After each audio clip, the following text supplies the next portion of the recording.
Watch what happens when a conversation turns into an argument. The volume goes up on one side, and on the other side, nothing. No shouting back, no defending, just quiet.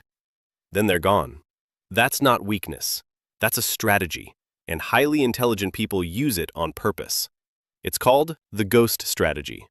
It's not about running from conflict. It's a deliberate move, one intelligent people use long before an argument gets out of hand. Here's what it actually protects, and why it works. Ghost move 1. They stop responding to the tone.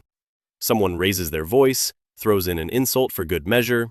A reactive person answers the insult. A ghost answers nothing, because the tone was never the message. Match someone's volume and you're not communicating anymore. You're just both burning. They're not ignoring the person.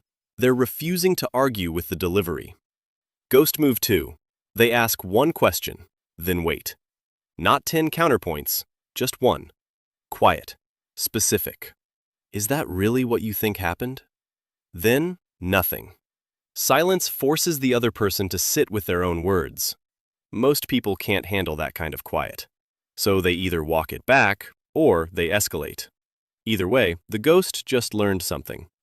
Ghost move 3. They leave the room before they lose control of it. A walk, a closed laptop, we'll talk about this later. It looks like retreat. It's actually timing.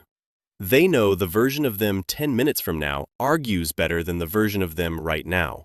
Walking away from a fight isn't the same as losing one. Ghost move 4. Not every accusation gets a defense. Sometimes what's said is absurd, designed purely to bait a reaction. A ghost doesn't take the bait. Defending a lie gives it weight. Ignoring it starves it of the attention it was fishing for. Silence isn't always agreement. Sometimes it's a verdict. Ghost move 5. They can hear feedback wrapped inside an insult and still use it. "You never listen," delivered as a scream, is still information. A ghost filters out the yelling and keeps whatever's true underneath. They're not trying to win the exchange. They're trying to extract the one useful thing hiding inside it. That takes more control than arguing back ever does. Ghost move 6. They think past the argument. Not, how do I win this in the next 10 seconds? How will I feel about how I acted tomorrow? That single question kills most impulsive replies before they're ever typed. The ghost isn't avoiding the moment. They're answering to a version of themselves that hasn't arrived yet. Ghost move 7. Disappearing is temporary. A ghost doesn't vanish forever. They come back, later, calmer, on their own terms. The conversation still happens, just not while it's on fire.